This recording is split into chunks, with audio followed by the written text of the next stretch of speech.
Good evening. Good evening, ladies and gentlemen, distinguished guests. My name is Juan de Lara. I am the Arts Program Manager at Asia House. It is a pleasure to welcome you tonight to the event Unravelling Parajanov's masterpiece, The Colour of the Pomegranates. The event will consist in a screening of the film after a talk by author Nouritza Matossian, actually, I have corrected myself.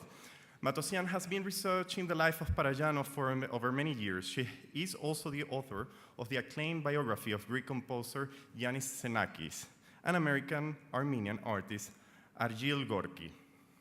We also know that the lead character in the movie Ararat was based on her. Matossian broadcasts on the BBC and contributes to several newspapers and magazines. We would also like to thank the Armenian Institute in London for their support and the Embassy of Armenia and Georgia for their generous support for tonight's reception of delicious wine and food. Please join us after the screening for a reception in the annex room.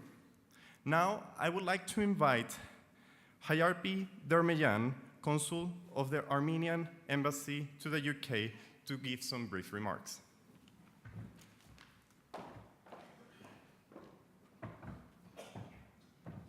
Thank you, Juan. Ladies and gentlemen, on behalf of the Embassy of Armenia, I would like to welcome you at this cultural event. First of all, let me express my gratitude to Asia House for hosting us tonight. And I would like also express my gratitude to Nouritza Matossian for her efforts to introduce to the British audience the art of Sergei Parajanov, one of the most enigmatic directors in the world of cinematography and a true master of surrealism and symbolism. Nouritza is also the director of Armenian Institute, a very important organization in the life of the Armenian community living in the UK. This organization is aimed at promoting the Armenian old and rich culture by various events and programs. After the presentation by Nouritza, you will be invited to the reception, as it was mentioned by Juan, to enjoy the Armenian-Georgian hospitality. So today we can say that we celebrate the cultural ties and historical connections between two nations and two friendly people. Sergei Parajanov, an Armenian director who was born in Georgia, produced this film, The Colour of Pomegranates, which is dedicated to 18th century Armenian poet Sayat Nova, a true singer of love and woman's beauty. And he also was born in Georgia, so you can see the connection between Armenian and Georgian cultures. I'm glad to note that both Paradzhanov and Sayat Nova are one of the most beloved artists in Armenia. And I'm glad also to note that some songs of Sayat Nova have been modernized by mixing, and they are very popular among young Armenians. There are many streets and institutions named after Sayat Nova and Paradzhanov, but I would like to emphasize the importance of the Museum of Sergei Parajanov, which has a very unique role in the cultural life of Armenia. Every year, this museum, which is based in Yerevan, the 2,800-year-old capital of Armenia, attracts various tourists and visitors and true fans of Paradzhanov art to Armenia from different parts of the world. Dear friends, Paradzhanov definitely will remain as one of the most brightest stars in the world of the art through his films, collages, and artworks. He was one of us, but he was not like us, because I think we have guests here. Because he used to see the beauty of the life even through tragedy. He was always extraordinary, unpredictable, and yes, he was a giant and genius. So I would like to finish my remarks with his words, which I've read recently in an Armenian newspaper. Be happy full-heartedly like I did. Then you will have something to remember. Otherwise, you will feel sorrow for yourself and regret about your life. What life is it if you don't have principles and fantasy? So enjoy the evening, be happy full-heartedly, and thank you for your attention.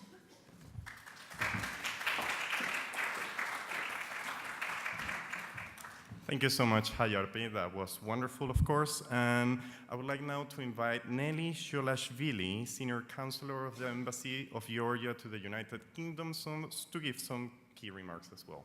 Thank you.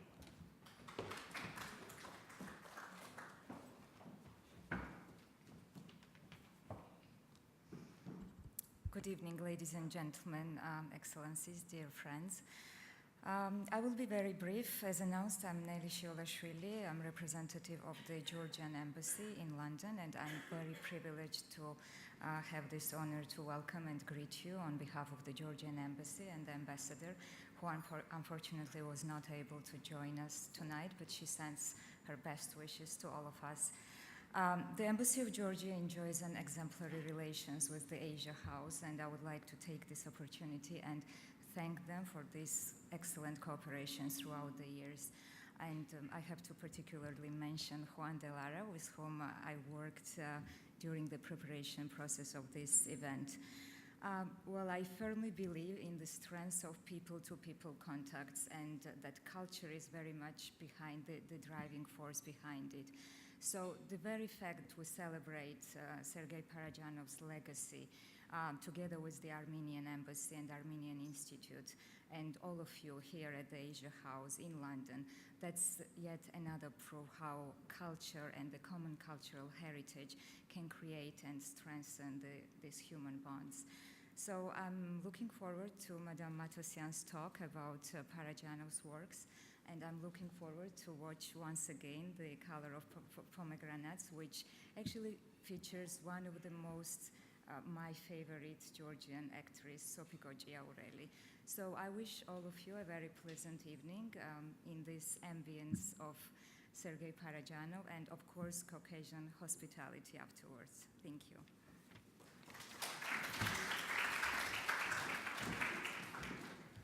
Thank you so much, Nelly. Please join me to welcome Nouritza Matossian.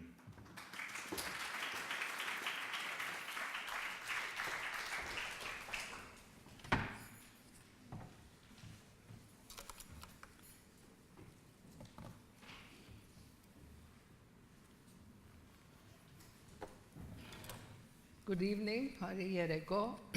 How is my sound? Can you hear me at the back? Yes. Do I need to come louder? Okay, I need to get my...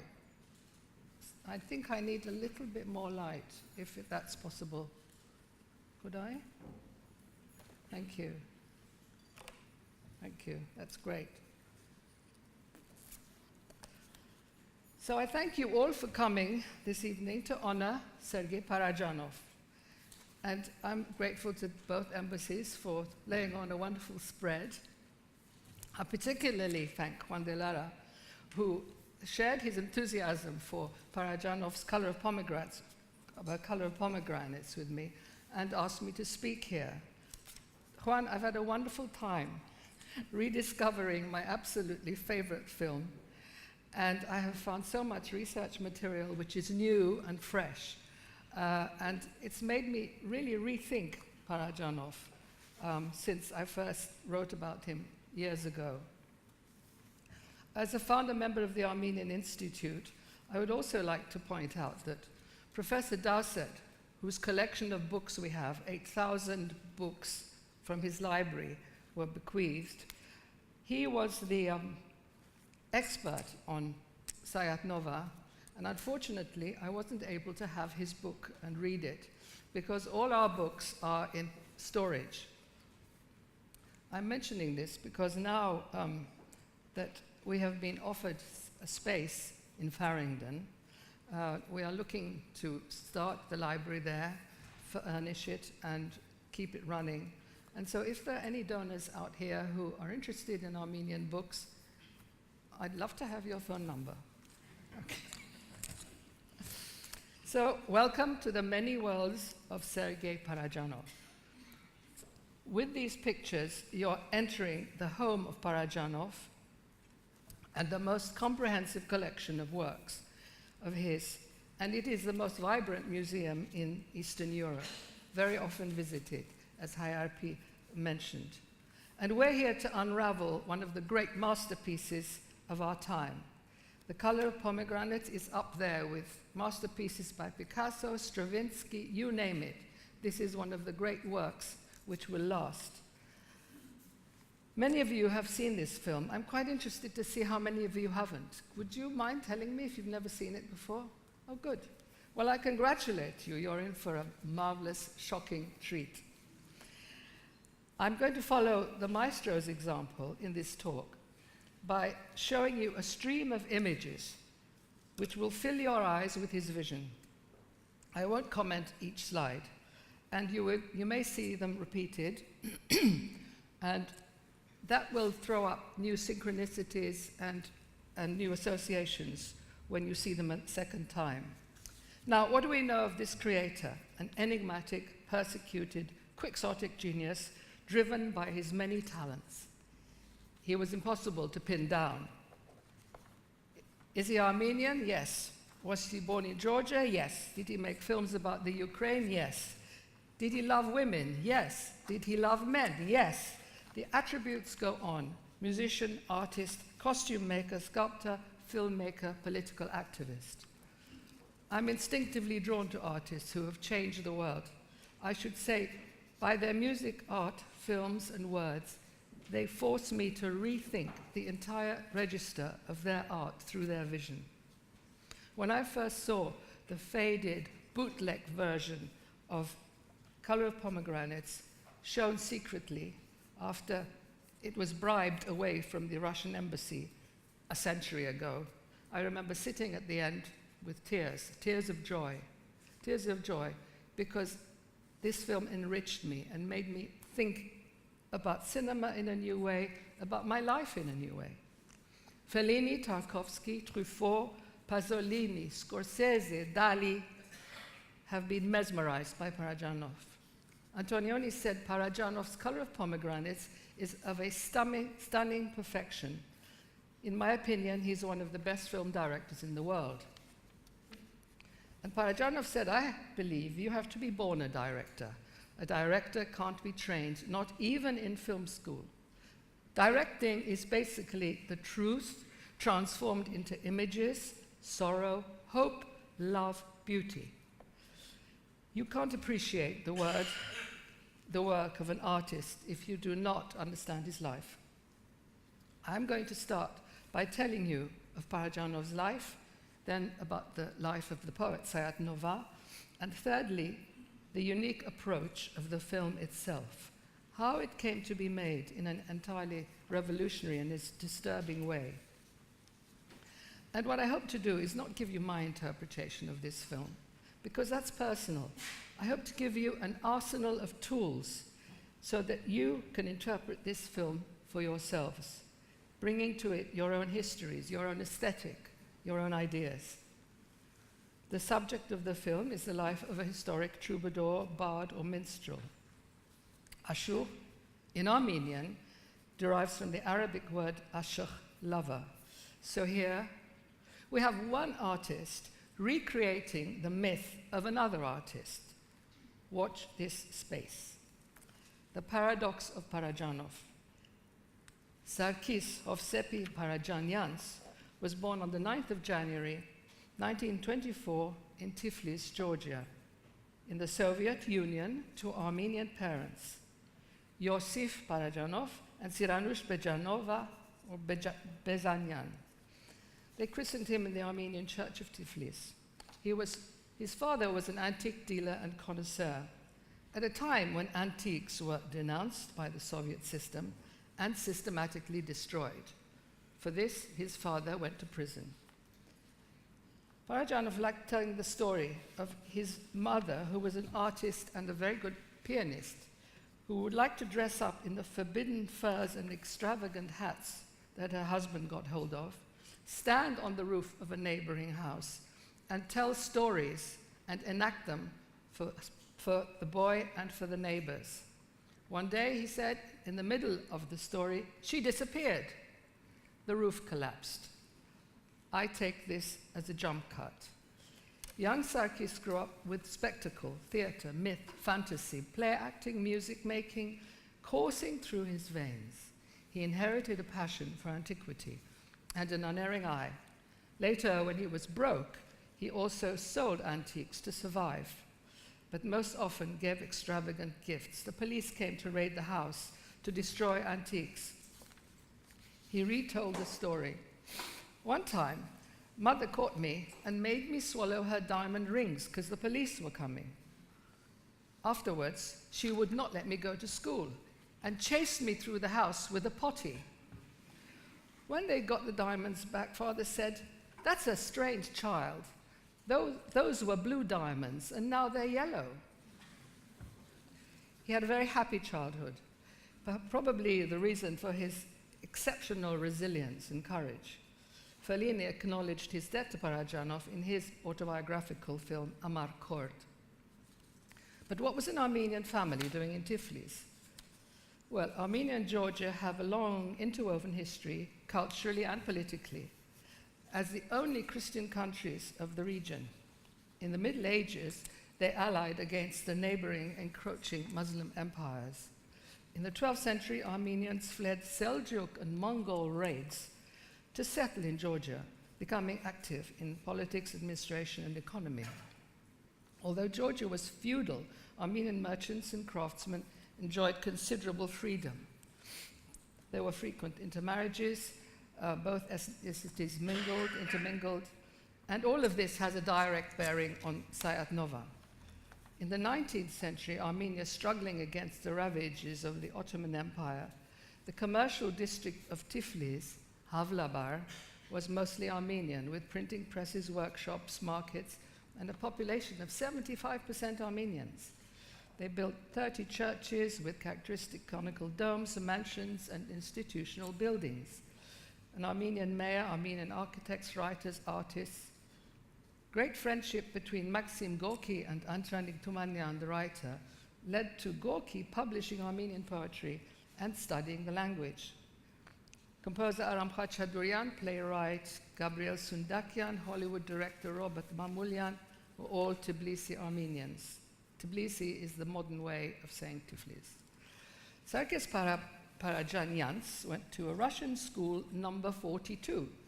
He knew Georgian and understood Armenian.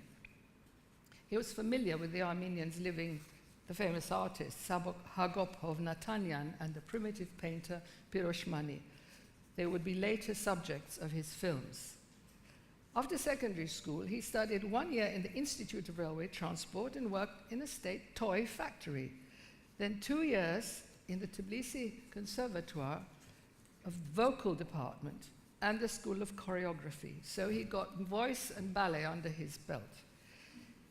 With the end of the war in 1945, he went to Moscow with a Russian name, Sergei Parajanov. He joined the directing program of the GIG State Institute of Cinematography with Igor Savchenko, and he worked on standard Soviet state films required as a tool for propaganda. Even these he subverted with humor and absurdity, which passed unnoticed by the censors. Film production at the time was at a very low ebb under Stalin. The strangulating control of Goskino, the USSR State Committee for Cinematography, dictated and interfered in every single aspect of filmmaking, from scripts to the final copy. They censored the entire process, which took several years, and then finally they gave it a category at the end. So only literally a handful of films were made. Paradzhanov was openly critical and rebellious. In 1948, on a visit to Tbilisi, he was convicted of homosexual acts. He was charged without any proof and sentenced to 5 years imprisonment. But after 3 months of prison, he was granted an amnesty. 2 years later, in Moscow, he fell in love with a beautiful girl, Nagyar Kerimova Sareva. You have seen her picture. She's got little kiss curls on either side of her forehead. She converted to Christianity to marry him. Her enraged brothers rushed to Moscow, stabbed her, threw her under a train, and murdered her in February 1951. Traumatized, Paradzhanov never spoke of it again. Doomed love is a recurrent theme in many of his films. He made his first film in 1951, not a socialist realist film, but a Moldovan tale, which he constructed for it a large puppet, and he made it move naturally. And this was his diploma work. It was to be prophetic. He was sent to the Ukraine in '52 as director-producer assistant at the Alexander Dovchenko Film Studios in Kiev. Stalin died in '53. Khrushchev dared to renounce him, and the years of so-called liberalization, the thaw, took place. Hollywood musicals could now be aped by filmmakers. Paradzhanov made a number of documentaries and features, kolkhoz love stories, earnest workers in tractor races, and that kind of thing. He made 8 films, 4 of which he later disowned. He married a Ukrainian girl in '55, Svetlana Sherbatyuk, whose father had been a diplomat. And 3 years later, they had a son, Suren. But his artistic awakening came when he first saw Tarkovsky's film Ivan's Childhood in '62. It opened up an inner world of poetic filming for him. As my teacher, I consider an absolutely young and amazing director Tarkovsky, who didn't even realize himself what a genius he was in Ivan's Childhood, he said. And now he turned to the mythology of the Ukraine and delved into a love story by Kuczynski. Parajanov's subjects have always been mythical, fantastical, wild, carnal, religious. The folklore and traditions of the indigenous peoples in the Soviet Union had been regarded as dangerous. It could foster nationalism. Russian was the official language, homogenizing Soviet ideology for everyone. A word about film style. Shadows of Our Forgotten Ancestors. Paradzhanov set it in the village of an ethnic group, the Hutsul Shepherds. Living in the high Carpathian mountains in western Ukraine, their harsh life, traditions, costumes, religion, and music, with breathtaking camera work, spanning mountains, tall trees, and rushing rivers. It spins, twirls, and dances through the trees and around the characters in a delirium. He said, I was attempting to build an expressive system originating directly from poetry and mythology. Interesting, and please remember these words. He was trying to build an expressive system originating directly from folk poetry and mythology. He created a new paradigm, a new genre of lyrical poetic film with the ceaselessly choreographed shots which destabilize and excite the viewer. What's more, he kept the original dialect instead of dubbing it in Russian as he was expected to do. Paradzhanov was outspoken, and he became a kind of focus of Ukrainian nationalists and a target of the Soviet authorities who harassed him. The film was banned in the Soviet Union, but smuggled abroad. On an international festival tour in spring 1965, he gained prizes and awards. It was a sensation, especially coming out of the Soviet Union. Paradzhanov was refused permission to travel. He sent in scenario after scenario for a new film, but they were all rejected. He began work on the Kiev frescoes in '64, but the filming was shut down. Help came unexpectedly. Armenia invited Paradzhanov to make a film at the Armenian Film Studios of the most famous national ashur, Sayat Nova. And it was to be for a jubilee, the 50th anniversary of the October Revolution. Imagine that. This project was to bolster the feeble output of Armenian Film Studios, and Paradzhanov, now of international fame, to create a film of brotherhood of the 3 Soviet republics, Armenia, Georgia, and Azerbaijan, formerly Transcaucasia. Sayat Nova's songs were popular. No doubt Paradzhanov heard them in Tbilisi. Sayat Nova was a towering figure. Paradzhanov met fellow filmmakers and artists.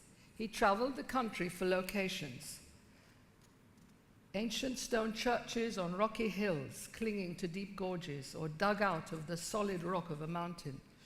He visited the Catholicos, head of the church, Vasgen I at Echmiadzin, who had miraculously succeeded in preserving the church in the face of Soviet seizures and even the murder of a Catholicos. He received Paradzhanov graciously and agreed to lend him some of his most precious treasures: carpets, illuminated Bibles, embroideries, jewels, silver, even the sacred arm of St. Gregory, founder of Christianity in Armenia in 301, encased in silver, was allowed to travel up to a mountain.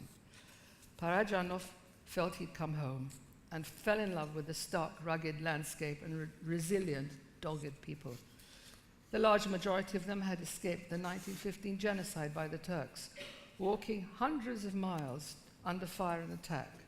500,000 had fought in the war. He formed a team and set about filming. But what was known about Sayat Nova's life? Other films had been made and books published. Actually, Sayat means hunter in Persian, and Nova, melody. So he is a hunter of melodies. You will find the image of the hunter in the film. Sayat Nova was born Arutin Sayatyan, probably in 1712, and the bardic minstrel has roots in pre-Christian culture and continued on for 25 centuries. He is both a poet and a musician. He successfully combined medieval Armenian lyric poetry with Oriental and Muslim minstrelsy. He brought the poetry to new heights with metrical forms, language, imagery, metaphors, and similes. And Paradzhanov would adopt some of the same devices for his films. Sayat Nova's father was Karapet, his mother Sara. He said in a song, one says Sayat Nova is from where? Naradan. One says India. Another Hamadan. My homeland is Tiflis, Georgia. My mother of Havlavar, my father of Aleppo. Arutin studied in the 10th century monastery of Sanahin, a center of learning famed for its school of illuminators and calligraphers. It was built in the Lori region in 976 by Queen Khosrow-Farnush, and it represents the highest flowering of Armenian 10th and 13th century architecture. The boy studied in the long vaulted hall of the monastery and within earshot of the chanting from the churches. He probably sang them himself. He learned Armenian and Georgian letters. I know my ABC. I was not backward when it came to words. Armenia had established Christianity in 301 AD. An alphabet of 36 letters brought literacy earlier than most European countries. His handwriting was vigorous and controlled. He often mixed languages or slipped from Armenian to Azeri, Turkish, Persian, and composed in all of them, and often mixed them up in the same poem. Talk about transcultural, eh? The very start of the film, with the open books, is filmed in Sanahin. Aged 12, he was already a competent musician, and he was apprenticed to a master craftsman, probably a weaver or a dyer, who received the traditional gift of a robe of honor, a khalat.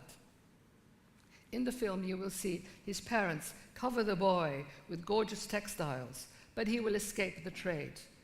And the church sacrifice in the next scene may be it's probably an act of thanksgiving for their son.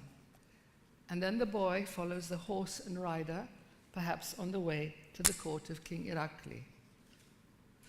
He wrote in a song, my 17th year completed, I had not become a public reciter. My 18th year completed, I saw the rose and the rose garden, a reference to his love or the court. And by the age of 30, he had mastered kamancha, chongur, and tambura. You will see the instruments on a slide. So there were music guilds which were very strict, and they required him to compose poems, metric and rhyming schemes.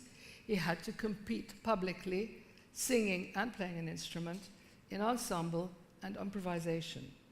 There were three kinds of ashur: court, urban, and village.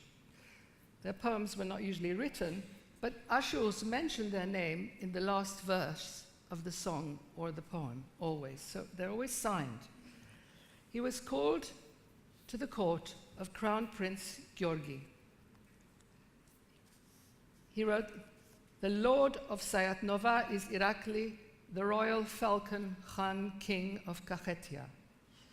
And you will see hunting scenes in the film with the king.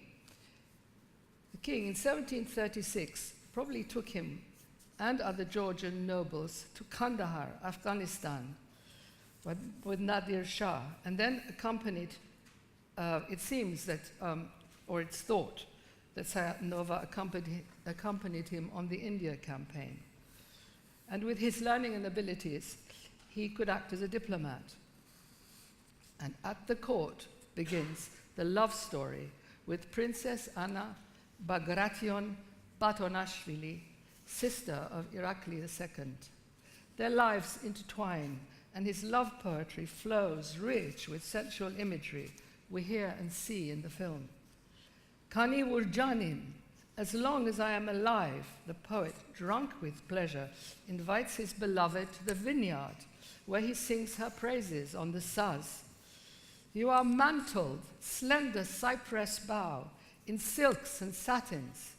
My orchard is full of hyacinth and white water lily, visited by the wandering nightingale. She is silent and gives nothing away. Why do you wear bright colors and gold brocade? He sings of gold, diamonds, rubies, pearls, crystals, even hairstyles. He notes mats and rugs laid down for guests, fine woolen shawl around the bride. All grist for Paradzhanov's mill for the movie. Sayat Nova adopted the chivalrous attitude of medieval romances, the obedient lover, ready to sacrifice himself for his pure love. He called his love a bottomless sea, turbulent, ebbing and swelling, tossing my soul from shore to shore. And he was, of course, he was compelled to write songs and verses for every occasion in the court, exuberant, emotional, crafted, and with a depth and a skill and a philosophical frame of mind. Sayat Nova felt himself to be a bridge between two worlds. Now, Armenians, as you probably know, are particular about dates. Manuscripts are signed with colophons at the end of the Bibles, with the name of the scribe, the date and place, and sometimes circumstances like, the enemy is at the gate, God have mercy. Sayat Nova wrote down his songs, but not the melodies because there was no notation. He even wrote the dates he performed his songs. For instance, 1st of June, haymaking month, 430 old calendar. Of his work, there remain 72 poems in Armenian, 32 in Georgian, 117 Azerbaijani, 5 mixed languages. Only the Armenian ones have been notated. I have traveled the whole world over, even to Abyssinia, my love. Never have I seen a sight like you. You eclipse all my love. He stayed with Irakli from 1751 to 1759 and then was dismissed from court. I have traveled the whole world. Yes, was it to distance him from the princess, or was it because of a political intrigue? He begs the king not to listen to lying rumors. Disgrace is stamped upon my face. And again, we have a parallel with Paradzhanov, who was excluded and ostracized by his opponents and prevented from his work. Upon banishment, Sayat Nova joined the priesthood, a kahana, who is a married priest, with He married Marmar and lived with their children in Anzal by the Caspian Sea. And of course, he gave up singing. His son, after his death, would inscribe his verses in Georgian by command of the king. That's how precious they were. When his wife died, he became a celibate vartabed, a deacon, at the monastery, sister monastery of Akhbat. And you will see that some of the scenes are filmed in Akhbat itself. And he spent his time copying manuscripts. The Song of Lamentations by Naragazi, he inscribed it in the colophon as being written in 1761 to 62. And he says, your scribe Sepanos, his religious name, and his pilgrim father, pray for me. And he wrote an autobiographical, poetic cycle. Every man cannot read me. My writing is of another script. When the Persian tyrant Agha Mahmud Qajar attacked Tiflis, Sayat Nova went to fight at the fortress, Church of St. George, overlooking the city. And he died in battle on the 15th of May, 1795. By this time, Paradzhanov was in full command of his craft and able to communicate everything he wished with his own aesthetic. He rejected narrative drama, preferring poetry, not prose. He was not going to make a biopic. The poetic school relied on symbols, shared mythology, identifying closely with the nation's culture. He drew each frame. He made most of the costumes and objects. He chose faces, characters, people from life, and avoided theatrical actors. If he needed a tiger and couldn't get one, he said he would just make one out of rags to scare the hero. His credo was invention, ambiguity, letting each object speak for itself and its history, like characters. Leitmotifs appear and reappear, change meaning. A bright, healthy pomegranate starts to bleed. A fish lies between two sticks of bread. Jump cut and begins to thrash about. Will it die? Wine is poured and turns to blood. A shell covers a breast. Books are washed by rain. He said, the film is a Persian jewel box. Its beauty fills your eyes. Inside it are many miniatures. And before he started to shoot, he looked at miniatures, ancient manuscripts and paintings. He came up with the idea of making a film in the plan of a miniature and pantomime. So we see the tableau, each frame a work of art. The camera does not move. Miniatures don't speak. The episodes are in pantomime within the frame. There's no dialogue, and the work is done by natural sounds. For instance, you hear the water falling onto the brass tray. Musique concrète, duduk, instruments, Georgian hymns, Armenian church music, voice-over, brilliantly composed by Tigran Mansourian, then a young man and an outstanding Armenian composer. He said, Paradzhanov just gave me the film and said, put some sound to that, and left him to it. It's actually a work of art, a score of music in its own right. For the Colour of Pomegranates, then, he said he wished to show the world in which the Ashur lived, the sources that nourished his poetry.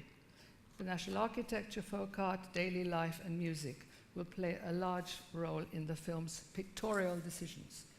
And he placed importance on filming in historical places. In The Hunt, Paradzhanov said, and you will hear this phrase, I am that man whose life and soul are torture. That was by Sayat Nova, and Paradzhanov could be talking about himself here. Now the problem was, who could play Sayat Nova? With fluidity and plasticity is what he was after. Incredibly, he found a Georgian actress, Sofiko Chaurelli, to play both Princess Anna and Sayat Nova, plus another 4 roles, including the poet's muse. The authorities were scandalized. A woman, a Georgian woman, to play Sayat Nova. The central love affair in the film is cast in gender-fluid imagery, as the lovers reflect one another. In Persian miniatures, he had noted that the loving couple appear with identical features, and this elegant depiction of androgyny reveals the elastic and inclusive worldview of Paradzhanov, and also hints at his own bisexuality. He said, "I made the film under difficult conditions, outdoor locations, no special lighting effects, no Kodak processing, primitive." Now, when you separate different parameters, image, movement, sound, color, and word, and then you combine them, you get the alienation or the Verfremdungseffekt. And you put the viewer in the driver's seat. One's imagination, inner life, memory all come into play in interpreting. When I see the dagger on the pomegranate juice, I associate it with Armenian genocide and other genocides. The books washed by the rain on the rooftops is our history or our culture erased, deleted, destroyed, needing to be reinvigorated. It's highly personal. You bring your own history to interpret the film. This film was divided into chapters, or as he called them, miniatures, and it goes like this. 1, childhood. 2, the poet's youth. The prince's court, prayer before the hunt. The poet enters the monastery, mourns the death of his parents, encounter with the angel of death. The poet buries his love, the poet's death. The dramatic episodes unfold in static mode. The boy must learn and read wise words and speak them to those who cannot read. The boy's discovery of the sensual with the colors of the dyeing wool and the weaving. His spying into the hammams, seeing naked bodies. His protective parents are a mother, divine, protective, and collective. There are more symbols. The Turkish warrior represents the Muslim, Persian, and Ottoman threat. The king wears a Persian crown.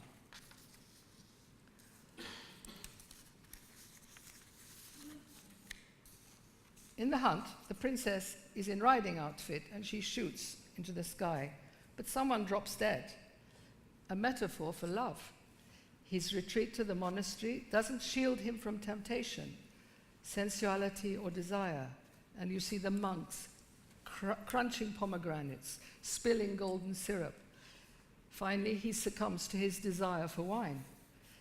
There's a potter in the window who wants to capture his voice for all eternity. The angel of death is in a green robe and garland and spills wine onto him, which he accepts with one last thrust of his chest. The struggle between the spiritual and the worldly, was Sayat Nova's theme, and of course Paradzhanov's too. He said, "I owe Armenia a cinematographic confession, a sort of personal Bible." A great deal of the film is shot in churches and with religious music, and even the Lord's Prayer is intact, unparalleled in the Soviet cinema. The film ran to 77 minutes. The name of Sayat Nova had to be removed because the Goskino officials deemed it unworthy of the great Transcaucasian national poet. The title was not chosen by Paradzhanov. In Moscow, it was criticized as formalist and given the lowest category. No access to international market. It was not released, but could be viewed on request. Premiered in Armenia in the original Armenian version in 1969, it was cut down and re-edited to 71 minutes by the director Sergei And the version I saw was the bootleg version. In 1973, Paradzhanov was working in Kiev. In a long telegram, he protested the state of film to the ministry. 3 days later, he was arrested. Trumped up charges including speculation in foreign currency, spreading venereal disease, raping a party member. He was sentenced in a regional Kiev court to 8 years of hard labor. And the false rape witness later committed suicide. He said, I was an Armenian dealing with Ukrainian issues. I had received 23 medals for my films abroad. And prison was dangerous. I could have fallen to pieces. I made it my mission to listen to the confessions of murderers, whispering tragedies in my ears. A man who killed his mother and ate her. Isolation leads to pathology. Tragic things happen, mental, sexual.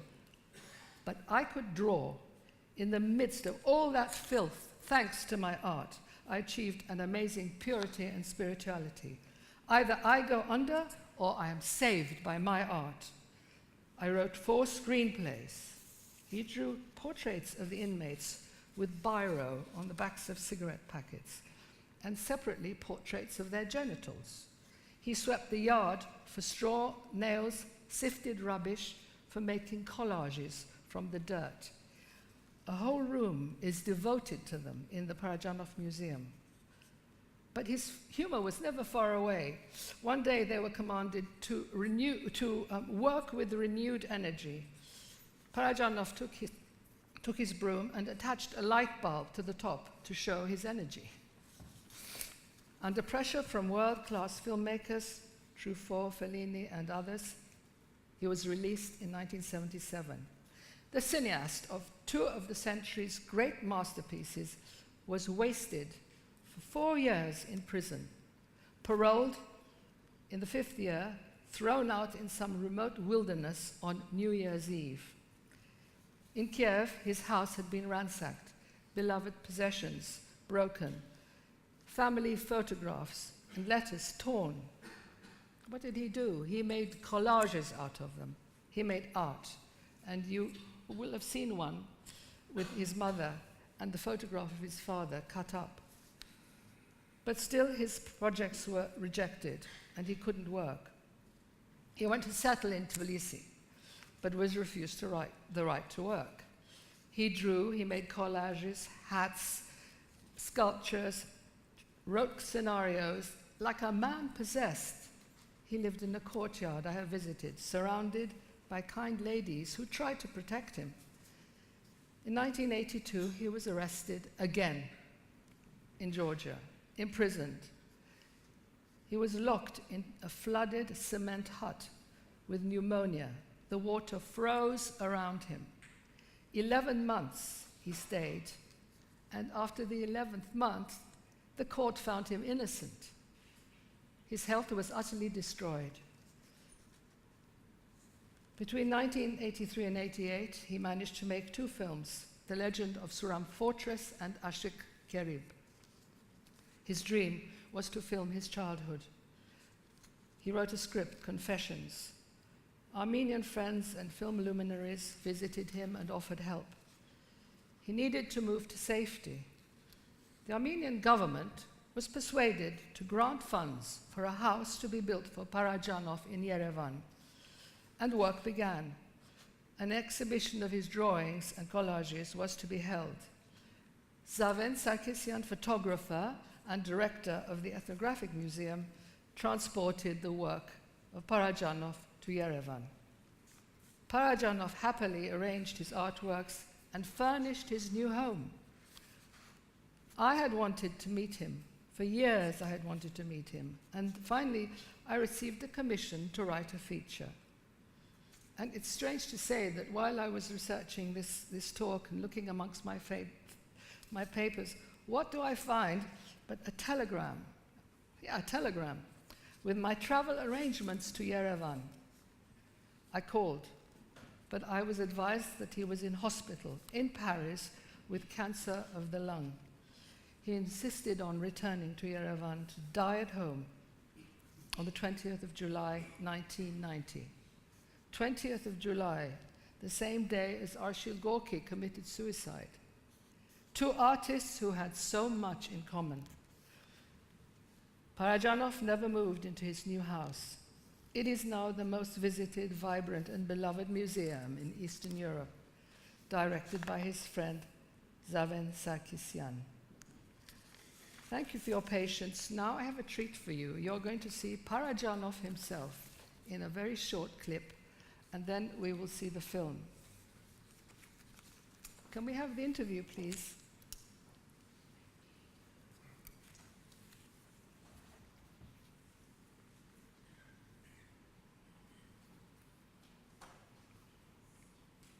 This is the Angel of Death. So this was a collage that he made. He made lots of drawings with fabrics and collages for each of the characters of the film, well in advance. And so he had the whole thing visually prepared before he knew that he could even start shooting. And all his scenarios that I have seen have very few words and a lot of drawings. He just drew them and used very little dialogue. He also made a lot of 3D work. Is it ready? Shall we have the lights down?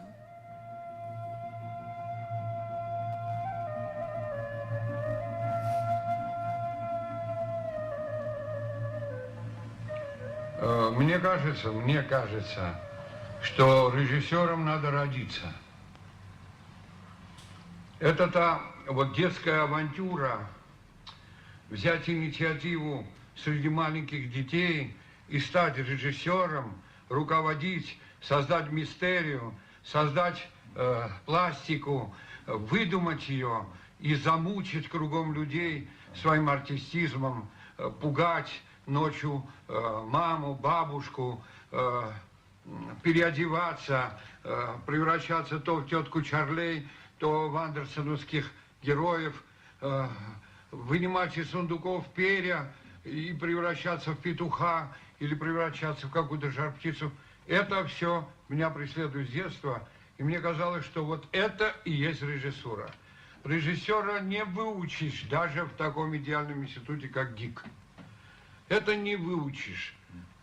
Это надо родиться в утробе матери. И мало что ты родишься аффективно такой, лабильный. Мать должна быть актрисой. Она должна передать тебе. А у меня и отец был артистичный, и мать. Режиссура в основе. Это правда. Но правда, вознесенная в образ печали, надежды или любви, красоты. Я иногда рассказываю сценарий и спрашиваю, как вы думаете, это я выдумал или это правда? Все говорят, это вы выдумали. Нет, это правда, которую я додумал.